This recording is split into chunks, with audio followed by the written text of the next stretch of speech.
नमस्कार शेतकरी मित्रांनो, आपली शेती चॅनलवर आपले स्वागत आहे।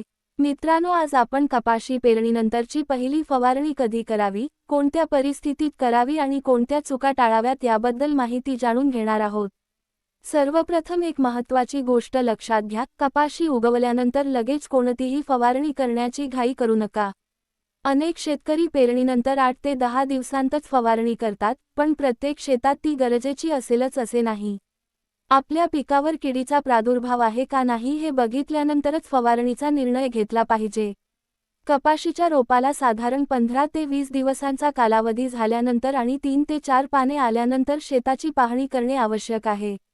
पाणी नंतर जर आपल्याला किडीचा प्रादुर्भाव दिसून यायला लागला त्यावेळेस आपण नक्कीच फवारणी केली पाहिजे। जर मावा, तुडतुडे, पांढरी माशी किंवा इतर रसशोषक किडींचा प्रादुर्भाव दिसत असेल तरच कीड नियंत्रणासाठी फवारणीचा विचार करावा, पण पहिल्या फवारणीमध्ये जास्त विषारी कीटकनाशक घेण्याची काही गरज नसते। आपल्या शेतात जर किडींचा प्रादुर्भाव नसेल तर केवळ सवयीने फवारणी करणे टाळा। यामुळे खर्च वाढतो आणि किडींमध्ये औषध प्रतिकारशक्ती निर्माण होण्याचा धोका असतो। तसेच पावसाळी वातावरणात फवारणी करताना हवामानाचा अंदाज पाहणे खूप महत्त्वाचे आहे। फवारणीनंतर लगेच पाऊस झाल्यास औषधाचा परिणाम कमी होऊ शकतो, त्यामुळे फवारणीच्या दिवशी जर पावसाचा अंदाज असेल तर फवारणीमध्ये स्टिकरचा वापर अवश्य करावा।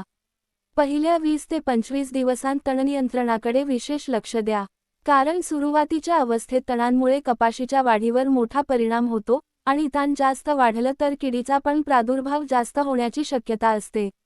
खत व्यवस्थापनही तितकेच महत्त्वाचे आहे। माती परीक्षणानुसार खतांचा वापर केल्यास रोपांची वाढ चांगली होते।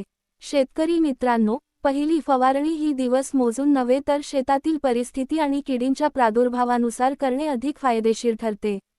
लक्षात ठेवा, अनावश्यक फवारणी टाळा, नियमित शेत पाहणी करा आणि औषधांची निवड करा। कपाशीच्या अवस्थेनुसार आणि किडीच्या अवस्थेनुसार कोणत्या औषधाची निवड करावी यासाठीचा स्वतंत्र व्हिडिओ आपल्या चॅनलवर लवकरच प्रदर्शित केला जाईल। त्यासाठी चॅनलला सबस्क्राईब करून घंटीचे बटन दाबून ठेवा, म्हणजे व्हिडिओ अपलोड केल्याबरोबर तुम्हाला दिसेल। आणि आता ह्या व्हिडिओला पण लाईक करा आणि आपल्या शेतकरी मित्रांना शेअर करायला विसरू नका।